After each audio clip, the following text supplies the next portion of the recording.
Munculnya pagar laut misterius baik di Tangerang, Banten maupun di Bekasi, Jawa Barat menuai polemik. Selain ilegal, keberadaan pagar laut itu dinilai bisa merusak ekosistem laut. Siapa yang bertanggung jawab terhadap proyek pagar laut itu dan apa dampak sosial akibat pagar laut? Pagi ini kita akan bahas dengan sejumlah narasumber, diantaranya di studio telah hadir Deputi Eksternal Eksekutif Nasional Walhi Mukri Friyatna. Selamat pagi Bang Mukri. Selamat pagi. Terima kasih sudah bergabung di studio Kompas TV. Juga melalui sambungan Zoom ada Nur Jali, Ketua Koperasi Nelayan Bekasi yang hingga saat ini masih terus kita hubungi dan sudah konfirmasi akan bergabung. Dan juga anggota Komisi 4 DPR dari fraksi PKB, Daniel Johan. Selamat pagi Bang Daniel. Selamat pagi Bang Daniel, mungkin suaranya masih tertutup.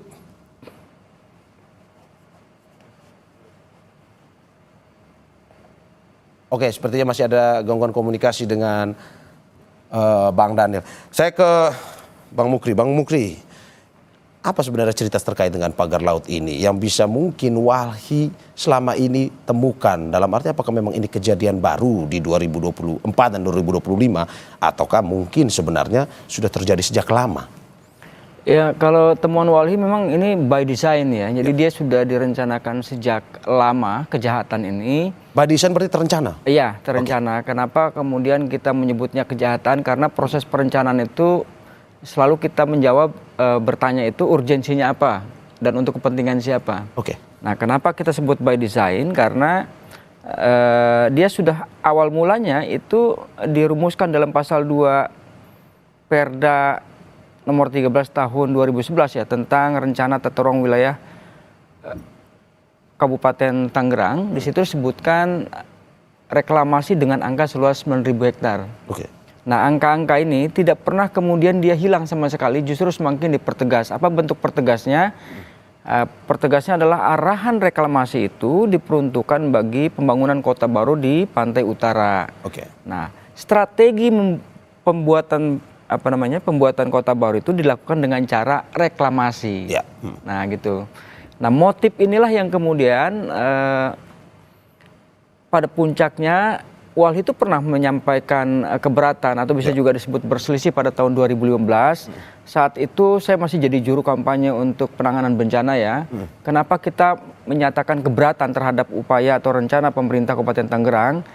Karena pada tahun 2013 itu terjadi bencana ekologis berupa banjir besar sampai tol aja ketutup gitu ya.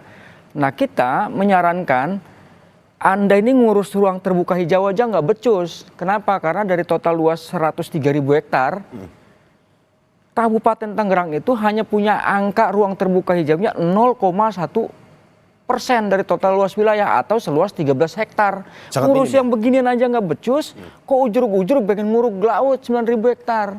Ada kepentingan apa? Apakah benar itu untuk rakyatnya? Nah, berarti di sini partisipasi publik dalam penyusunan RPJM, kemudian dalam penyusunan tata ruang itu sangat kecil, saya pastikan kalau modelnya seperti ini. Oke, dari Walhi sendiri melihat apa sebenarnya tujuannya? Ya, tujuannya buat komersil. Buat komersil. Nah, ini ada motif yang berbeda gitu ya. Kalau yang di Tangerang ini kan motif bisnis murni. Jadi okupai lahannya dia akan jauh lebih mudah. Kenapa jauh lebih mudah? Karena di sepadan pantai Pantura Tangerang itu kan kebanyakan kawasan hutan yang bisa disebut wali kelolanya dalam hal ini adalah Perum Perhutani, PT Perhutani. Begitu. Nah, berbeda dengan yang di Bekasi. Di Bekasi ini kenapa kemudian menjadi juga ribut kalau di sana motif perebutan pertamanya itu adalah ruang pinggirnya dulu, bukan lautnya dulu. Ruang pinggirnya lewat apa? Ketika ada program yang namanya Tanah Objek Reforma Agraria, di situ kan juga banyak tambak. Nah, ada yang mengkamuflase seolah-olah dia petambak, padahal dia cuma nyewa orang bikin tambak. Jadi ketika mendapatkan sertifikat dalam bentuk Tanah Objek Reforma Agraria, itulah yang menjadi cikal bakal kemudian saya menjadi bagian untuk ikut serta memuluskan upaya reklamasi yang ada di Bekasi. Anda mau bilang bahwa bisnis yang dilakukan itu tadi, tujuan bisnis itu, tujuan komersil itu, apakah sebenarnya memikirkan nelayan atau tidak sebenarnya? Ya nggak ada, karena kan secara sederhana, kalau memang dia mikirin nelayan, nggak usah lah saya bilang mikirin nelayan, ini pasti akan semua diterima. Kalau misalnya pemerintah Kabupaten Tangerang akan berencana menambah luas menjadi 5% aja, walaupun ketentuan undang-undangnya 30%. Pasti nggak ada yang ditolak. Dia akan didukung seluruhnya. Nah ini apalagi terhadap perhatian nelayan. Nggak ada kok boro-boro ngebantu yang lain. Emang ada bantuan jaring untuk nelayan di misalnya di Kronjo? Nggak ada sama sekali. Nggak ada perhatiannya. Oke, Anda mau bilang bahwa nelayan ditelantarkan akibat dengan pembangunan pagar laut ini? Ya itu bagian dari cara dia membunuh nelayan. Jadi kalau misalnya dia bilang berpihak itu bohong besar. Om Do, apa buktinya ini? Ya kalau dia berpihak, kasih dong ruang. Jelas-jelas di situ dalam arahannya, daerah pantai utara itu kan zona pemanfaatan, zona budidaya. Tapi kok kenapa kemudian dialokasikan untuk direklamasi? Ya. Dan luasnya nggak main-main, 9.000 hektar. Ya. Oke, ini ada dalam arti bahwa pengelolaannya itu diambil oleh pemerintah atau semuanya pihak swasta, dan siapa kalau dari informasi yang Walhi dapatkan? Sumbernya ya, jadi berdasarkan peta arahan pemanfaatan pola ruang yang dikeluarkan sebagai lampiran dari Perda nomor 13 tahun 2011 itu, ya. Setelah kita digitasi berbasis sumber itu, ya memang perusahaannya adalah PIK. Yang selama ini diributkan, yang Pakpik ya itulah perusahaannya. Tidak ada nama yang lain. Yang keluar itu sumbernya. Jadi memang sangat mungkin gitu ya, nggak mungkin kita keluar ujurug-ujurug kalau tidak ada asbabul nuzulnya. Ya, asal muasalnya ini yang kita dapatkan. Oke, ini dari hasil pendalaman dan investigasi di Walhi sendiri ya. Oke, saya ke Bang Daniel Johan. Bang Daniel, ini hingga saat ini polemik dari pagar laut ini masih terus berlangsung. Dari DPR sendiri, apakah kementerian akan dipanggil untuk meminta penjelasan soal ini atau bagaimana?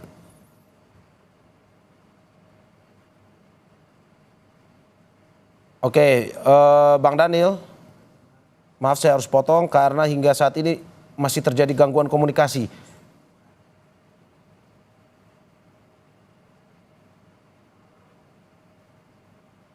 Oke, saya lanjut dulu sambil membenarkan gangguan komunikasi tersebut. Bang Daniel bisa tahan sebentar, saya akan ke Bang Mukri lagi. Bang Mukri, oke, seperti Anda sudah katakan bahwa memang tadi Anda bilang bahwa ada ya murni perusahaan swasta yang pada akhirnya melakukan hal tersebut. Bang, data Kompas hari ini 7,7 miliar rupiah yang pada akhirnya menyebabkan kerugian bagi para nelayan karena mereka harus berlayar lebih jauh karena akibat pagar ini. Apa nyatanya sebenarnya tindak nyata yang dialami oleh kerugian yang dialami oleh para nelayan ini?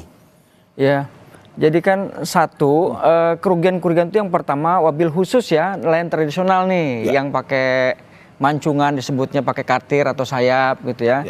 Yang daerah operasi tangkapannya hanya 5 mil dari garis pantai. Nah, kebutuhan untuk pembelian bahan bakar dalam hal ini solar itu menjadi bertambah karena tadi harus muter. Satu. Yang kedua, sebagai bagian dari dampak kerusakan lingkungan, dampak kerusakan ekologis itu ada satu ya padang lamun, kalau memang ada padang lamun, kemudian terumbu karang. Nah, yang ketiga itu adalah kekeruhan. Kekeruhan dari air tersebut. Kekeruhan. Kalau dia sudah keruh, nggak mungkin ikan itu ada di situ, pasti jauh dia lepas. Nah, cilakanya di saat yang namanya cuaca buruk atau ada yang menyebut angin barat gitu ya untuk wilayah utara itu biasanya si nelayan ini justru mengharapkan sumber tangkapannya dari pinggir-pinggir pantai. Nah sekarang di tengah udah nggak dapat karena cuaca buruk, di pinggir juga udah nggak ada ikannya karena lautnya sudah menjadi keruh. Jadi itulah masuk akal kalau misalnya hitung-hitungan ekonomisnya sampai mengalami kerugian sebesar 7 miliar. Oke, itu hitungan dari Ombudsman yang masuk dalam pemberitaan Kompas hari ini. Dan kalau kita melihat Bang, bahwa apakah memang secara kerugian bagi nelayan sendiri, kalau secara ekosistemnya, dalam arti bahwa sejak 2010, apa sebenarnya kerusakan yang memang hingga saat ini bisa terlihat secara mata telanjang oleh masyarakat tersebut? Kalau memang 2010 itu baru perencanaannya ya, jadi prakteknya itu ya mulai tahun 2014-an gitu ya. Tapi bagian yang ke arah Naga tuh, Teluk Naga, ke arah Dadap itu yang sudah mulai duluan. Tapi kalau yang ke arah Kronjo memang belakang-belakang hari ya, belum. Nah jadi ya kerugian yang pertama itu tentu ekosistem mangrove lah yang paling dahulu menjadi korban ya. Karena bedanya di bagian atas itu dia menambah menambah luas daratan tuh langsung disambung. Beda dengan yang sekarang nih. Kalau sekarang dalam ketentuannya itu kan diarahkan ada 2 versi. versi pertama itu 100 meter dari bibir pantai, versi kedua 200 meter. Ya. Nah, yang pertama sekali dimulai itu kan dia langsung tuh menambah luas daratan. Menambah luas daratan, Berbeda dari konsep reklamasi yang direncanakan. Oke, Bang Muki, kita tahan sebentar karena sepertinya Bang Daniel Johan sudah terhubung dengan kita. Bang Daniel, selamat Ya, pagi. Bang Mario sudah Oke, dengar belum? akhirnya masalah komunikasinya bisa terselesaikan juga. Bang Daniel, ini melihat polemik dari pagar laut ini, apakah dari DPR sendiri sudah memiliki inisiatif untuk memanggil atau akan memanggil kementerian-kementerian terkait untuk menjelaskan titik terang dari pagar laut tersebut? Ya, terima kasih. Selamat pagi Bang Mario semuanya. Ya, pertama kita menjelaskan bahwa hal ini juga sudah menjadi pembahasan yang sangat dalam, ya, sangat intensif sesama di anggota Komisi 4 selama seminggu ini, ya. Nah, kita juga sudah mengusulkan kepada pimpinan untuk segera melakukan raker bersama kementerian terkait, termasuk RDP dan RDPU, baik dengan dirjen terkait maupun dengan kelompok masyarakat termasuk nelayan, ya, untuk kita dengarkan. Selain itu juga kita sudah mengagendakan bukan hanya mengundang, memanggil pihak-pihak terkait, tetapi juga kita juga akan hadir ke lapangan untuk melihat langsung apa yang sesungguhnya terjadi agar pemahaman kita lebih mendalam.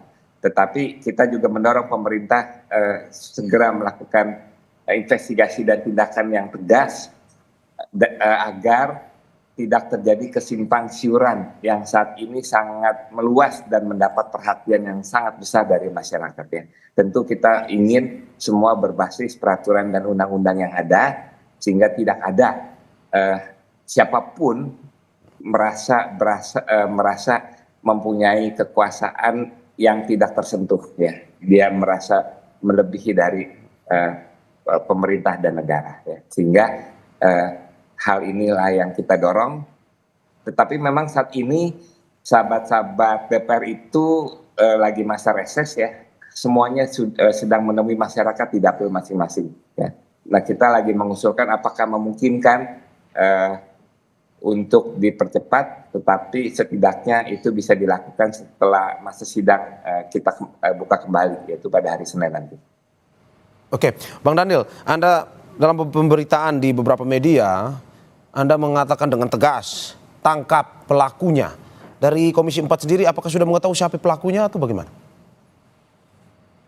Informasi berbagai hal tentu kita sudah terima, ya. Tetapi kan yang berhak melakukan investigasi secara clear itu adalah pemerintah, ya. Nah, karena itu kita dorong untuk memverifikasi semua informasi yang kita dapat. Tentu juga pasti pemerintah juga akan mendapatkan begitu banyak informasi. Nah, persoalan siapa di balik dalang ini, ya, tentu mau siapapun kita minta pemerintah itu menegakkan aturan, menegakkan hukum kepada para pelaku, karena semua tindakan apalagi di ruang laut itu harus berdasarkan peraturan dan izin nantinya. Oke, sedikit bocoran saja, Pak Daniel. Apakah tadi sempat dari investigasi Wahli mengatakan bahwa ada beberapa perusahaan, misalkan yang di Tangerang disebutkan. Apakah betul itu juga termasuk salah satu yang pada akhirnya melakukan operasi pagar laut ini? Ya, munculnya nama perusahaan juga termasuk yang muncul. Tetapi apakah benar sesungguhnya mereka itu yang membiayai, yang menjadi dalang, yang membacking pemagaran laut ini, ya tentu itu menjadi tugas pemerintah untuk menyampaikan kepada masyarakat, mengklirkan kepada masyarakat sehingga tidak terjadi kesimpang siuran, ya. Meskipun juga ada bantahan dari perusahaan, ya, itu pun yang akan kita klarifikasi nanti di dalam raker maupun pada saat kita turun ke lapangan, ya. Tetapi penegakan hukum harus segera dilakukan, penjelasan kepada masyarakat harus segera dilakukan, ya. Polemik itu harus segera dijawab sehingga tidak menimbulkan kesimpang siuran yang semakin liar nantinya. Oke, Bang Daniel, tahan sebentar. Kita saat ini juga sudah terhubung dengan Nur Jali, Ketua Koperasi Nelayan Bekasi, melalui sambungan telepon. Selamat pagi, Pak Nur Jali. Selamat pagi. Oke. Selamat pagi. Oke, Pak Nur, Ya. terima kasih sudah bergabung di Dialog Sapa Indonesia Pagi pada hari ini. Pak Nur, ini terkait dengan polemik pagar laut sendiri, dari Anda dan juga teman-teman nelayan, apa sebenarnya kerugian nyata yang langsung dialami oleh para nelayan? Satu kerugian nelayan dari kerugian nelayan ini sehari-hari mata pencariannya berkurang. Pak. Terus keduanya aktivitas mereka berjalan untuk keluar untuk mencari ikan, yaitu bahan bakar sekarang bikin bertambah. Ya. Tadinya awalnya 2 liter, sekarang menjadi 5 liter PP. Ya. Gitu Pak. Oke, berarti pengeluaran Anda dibandingkan pemasukan sangat berbeda jauh drastis ya Pak ya, untuk teman-teman nelayan Ya, di sana. betul. Oke Pak, kalau tadi di Tangerang sendiri ceritanya sejak tahun 2010, kalau di Bekasi yang Anda bisa ceritakan kepada kita seperti apa sejarahnya sehingga akhirnya muncul pagar laut ini? Jadi adanya pagar itu, pembangunan yang di laut itu di Segara Jaya itu ya pada tahun 2024. Mereka sudah mulai matok-matok baru di wilayah Tarumajaya. Nah dari bulannya mungkin saya kurang ingat gitu. Ya. Oke. Yang jelas pada tahun 2024 itu ya mereka sudah bergerak. Oke, menjadi tanda tanya bagi para nelayan waktu itu ini siapa dan tiba-tiba melakukan aktivitas di sekitar wilayah laut? Itu kalau diadakan itu memang kita sudah ada semacam sosialisasi dari pihak perusahaan TRPM maupun dari UPTD provinsi. Keterangan itu mereka tidak ada sebutnya reklamasi, yang ada hanya restorasi dan juga penataan TPI yang lahan 7,4 hektar beserta dengan kolam labunya. Itu aja Pak. Oke, restorasi berarti pemulihan wilayah laut waktu itu sosialisasinya ya? Benar, tapi saya bisa bahas itu di mana yang laut itu bisa dipulihkan, karena itu dasarnya dari tahun sekian saya itu jadi nelayan dari umur 12 tahun itu pinggir pantai tidak ada yang namanya disebut tambak, semua 12 laut. Oke, jika alasan awalnya adalah restorasi, apakah memang nelayan, teman-teman nelayan yang berada di wilayah tersebut juga diajak ataupun ikut membantu dari pihak terkait dengan pagar laut tersebut, atau bagaimana sebenarnya? Oh enggak diajak Pak. Sama sekali tidak diajak waktu itu ya? Sistemnya tenaga kerjanya manual, jadi siapapun yang mau kerja silakan, gitu Pak. Tetap mereka cuma batas ini aja, mengetahui doang.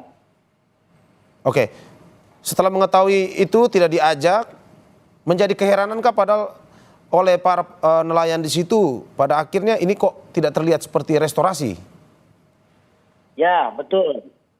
Tidak ada yang disebutnya restorasi. Jadi yang ada hanya reklamasi. Dan juga ada keheranan. Mereka pun bertanya-tanya dengan saya, bangunan apa itu saya pun sudah jelaskan kepada mereka. Disitulah mereka masa keresahan dengan adanya lokasi-lokasi tersebut di patok-patok atau di pagar-pagarin. Termasuk PT MAN dan TRPM. Sehingga mereka aktivitasnya melewat itu susah. Oke, dari informasi yang Anda dapatkan ada berapa perusahaan kah yang mungkin beraktivitas di pagar laut tersebut? Ada 2 perusahaan Pak. 2 perusahaan ya? Nah. Oke, setelah nelayan mengetahui akhirnya ini bukan restorasi, malah justru terlihat seperti tidak adanya pemulihan, ini apakah sempat ada protes dari nelayan dan juga komunitas nelayan yang ada di wilayah tersebut? Kalau mereka tidak protes, mereka hanya protes dengan saya. Mereka nelayan itu mengadunya para pengurus ketua nelayannya. Ya. Juga saya sudah sampaikan banyak keluhan nelayan dampak dari adanya pembangunan di wilayah Tarumajaya ini bikin susah para nelayan untuk mencari ikan. Itu pun saya sudah dimanapun saya sudah terangkan maupun di Kabupaten Bekasi maupun di tingkat Provinsi Jabar. Tapi mereka hanya iya aja, nggak tahu tuh. Oke. Tetap aja bangunan berjalan. Berarti waktu itu sudah ke pihak terkait pemerintah ya untuk bertanya terkait dengan pagar laut ini ya Pak ya dari nelayan? Tidak Pak. Sudah? Oke, sudah, dan hingga saat ini apakah sudah ada solusi atau apa jawaban dari pemerintah waktu itu? Ya kalau dibilang ada solusi mereka tidak memberitahu, dan juga tidak ada solusi pun mereka tidak tahu. Ya semacam mereka mengabaikan laporan kami lah Pak. Oke, waktu itu ke pemerintah sempat menanyakan apakah ini sudah berizin atau tidak pembangunan pagar laut ini? Nah, di situ perlu saya bertanya juga, apakah mereka sudah punya perizinan atau sudah mempunyai sertifikat? Mereka selalu mengatakan sudah sertifikat. Kalau memang sudah sertifikat, tolong dong, saya minta bukti dari perizinan dan sertifikatnya, walaupun sebekas atau fotokopian atau melewat HP. Mereka tidak pernah tunjukkan gitu Pak. Oh, sama sekali tidak menunjukkan kepada nelayan, walaupun mereka mengaku bahwa punya sertifikat itu ya? Ya, tidak pernah menunjukkan.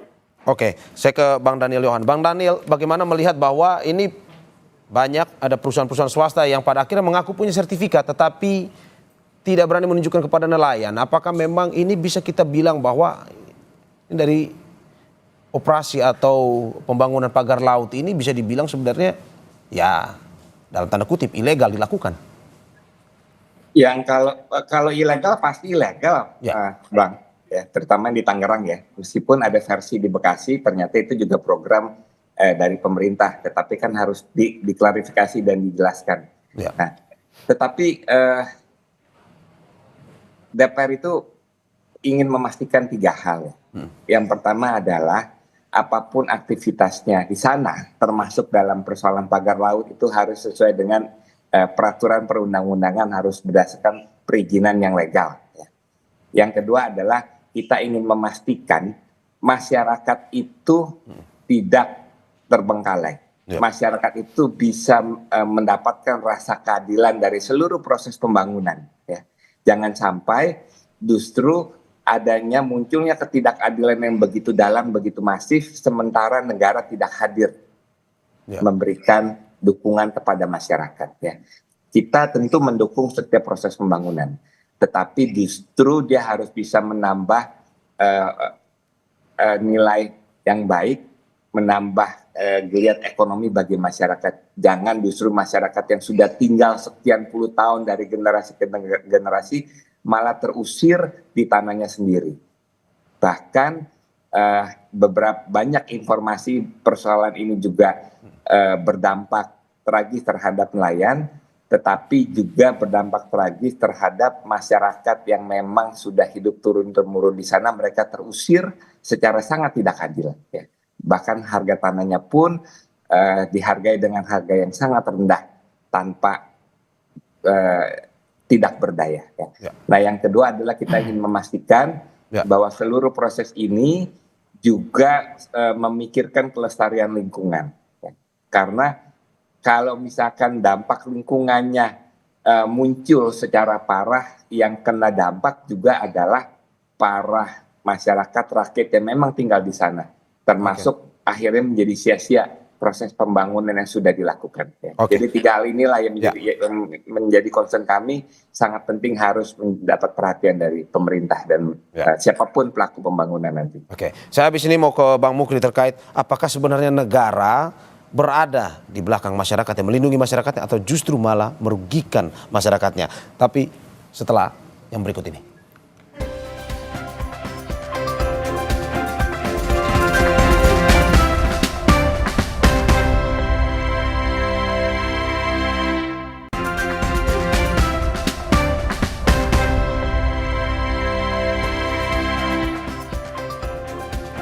Saudara, setelah muncul protes terhadap pembangunan pagar laut di Bekasi, Kepala Dinas KKP Provinsi Jawa Barat Hermansyah bilang saat ini telah memberhentikan sementara pembangunan tanggul di perairan Tarumajaya, Kabupaten Bekasi.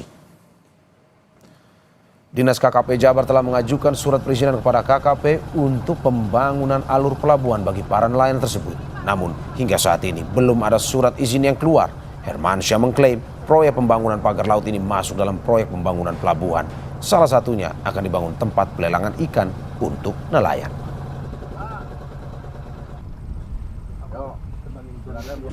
Kilometer itu kan baru 2 kilo kan ya sebenarnya, baru 2 sepanjang 5 kilometer. Nah, tapi kami juga sudah menghentikan itu untuk pembangunan alurnya sementara ya. Oke. Karena kita melihat juga kondisi di lapangan saat ini. Dari KKP dulu ya.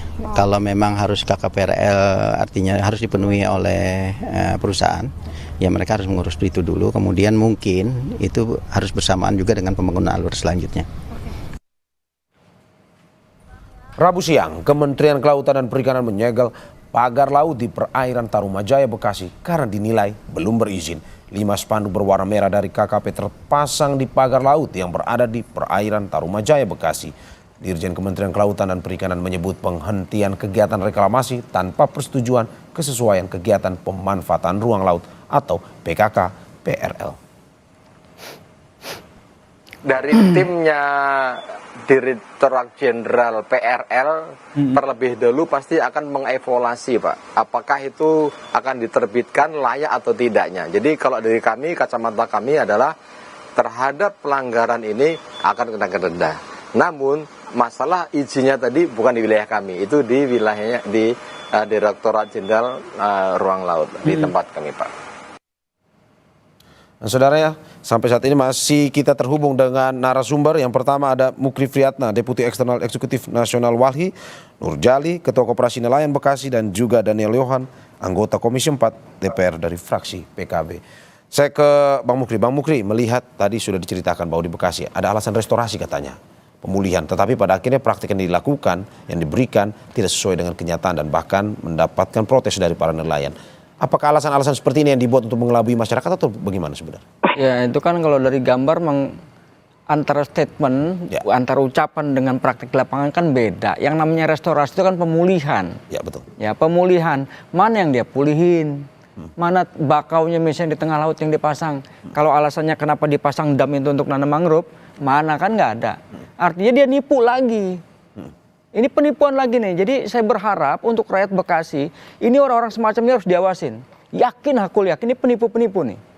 Dia mengajukan itu, izin itu tidak semata-mata boleh diterbitkan dari Kementerian Kelautan. Betul, teritori laut itu menjadi wewenangnya yang namanya Kementerian KKP. Tetapi ada perizinan lain, kalaupun dia pengen legal serius. Apa? Dalam hal ini ada namanya izin lingkungan yang harus diperoleh dari Kementerian Lingkungan Hidup. Dalam bentuk apa? Misalnya AMDAL. Nah sebelum proses itu dilakukan, dirujuk dulu mana KLHS-nya. Kajian lingkungan hidup strategisnya ada nggak? Karena kajian lingkungan hidup strategis itu sebagai rujukan dalam penyusunan tata ruang. Nah kami sebetulnya lagi-lagi keberatan. Ini contoh keberatannya untuk yang Bekasi sekarang. Pertama dia bilang untuk restorasi. Yang kedua dia bilang untuk buat pelabuhan pelelangan ikan. Di mana sejarahnya? Sampai bikin lelangan ikan sampai ke ujung tengah laut sana. Rata-rata di pinggir, jadi jangan ngeblon-ngeblonin orang gitu ya. Ya pemerintah seperti ini nggak bener. Coba tunjukin kemana ke saya. Di Jakarta, coba ada yang di tengah laut sana. Di Muara Angke sana, kan nggak ada juga. Dan ngapain juga dia nguruk-nguruk gitu loh. Kalau hanya kepentingannya buat bikin bikin pelabuhan pelelangan ikan, apalagi untuk bicara tentang reklamasi. Pasti itu untuk motif bisnis. Tapi kata Pak Nurjali tadi, mereka sudah ada sertifikat yang diberikan. Walaupun tidak menunjukkan, tapi ada klaim sertifikat itu. Menurut Anda seperti apa? Sertifikat apa? Yang namanya laut itu common property, nggak boleh.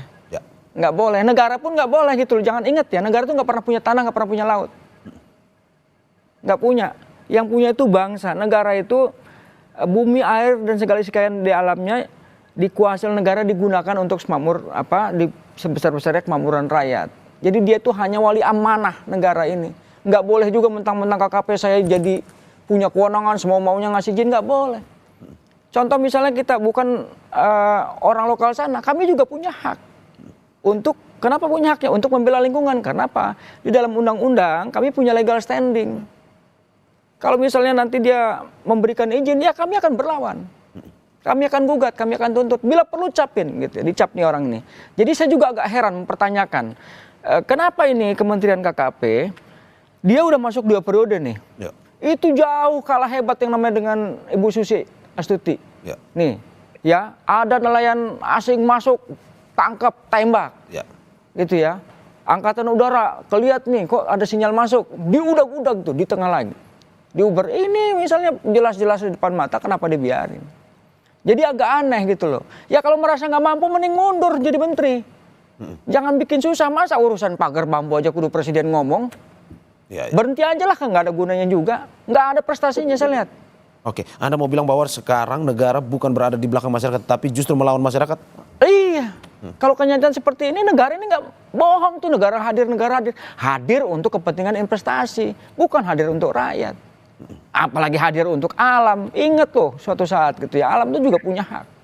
Bukan semata-mata mereka diam itu nggak punya hak, punya semuanya. Tuhan menciptakan tuh dengan rahmatnya semuanya saling berhubungan. Jadi kita pengen sebetulnya negara betul-betul hadir itu menjawab satu, hak rakyat atas lingkungan hidup sebagai bagian dari hak asasi manusia. Lingkungan hidup itu sendiri pun juga punya hak. Inilah yang disebut dengan keadilan ekologis. Karena kalau nyelamatin rakyatnya doang, alamnya nggak diselamatin, bagaimana anak cucu yang ke depan? Oke. Sekarang kan agak sulit, orang mau ke laut aja diuber-uber.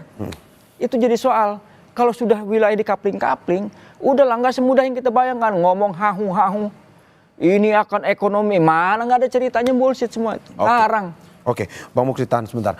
Saya ke Bang Nurjali. Bang Nurjali, melihat fenomena ini, polemik ini, bagaimana dengan kondisi nelayan di sana? Apakah memang saat ini, dalam arti bahwa ada kerugian yang diterima, ada kesusahan dalam akhirnya melakukan mata pencarian Anda?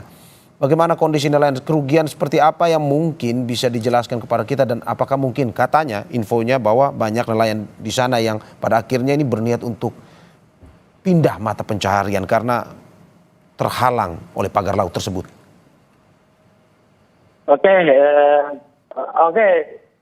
Terima kasih Pak. Untuk info keluhan nelayan di sini untuk mata pencaharian memang benar-benar susah sudah. Pendapatan dari nelayan sekarang memang jauh berkurang. Yang dibilang banyak pagar-pagar yang sudah yang memagari laut itu, jadi bikin susah nelayan untuk mencari ikan, gitu Pak. Terus apalagi tadi kalau nelayan memang sangat dirugikan Pak, banyak kerugian. Dari pada tahun 2024 itu mereka sampai sekarang 2025 ini mereka banyak yang dirugikan. Ya artinya kerugiannya itu dari permasalahannya, yaitu pendapatan dari hasil nelayan jauh menurun, gitu Pak. Oke, sedrastis apa Pak menurunnya? Mungkin bisa Anda gambarkan kepada kita.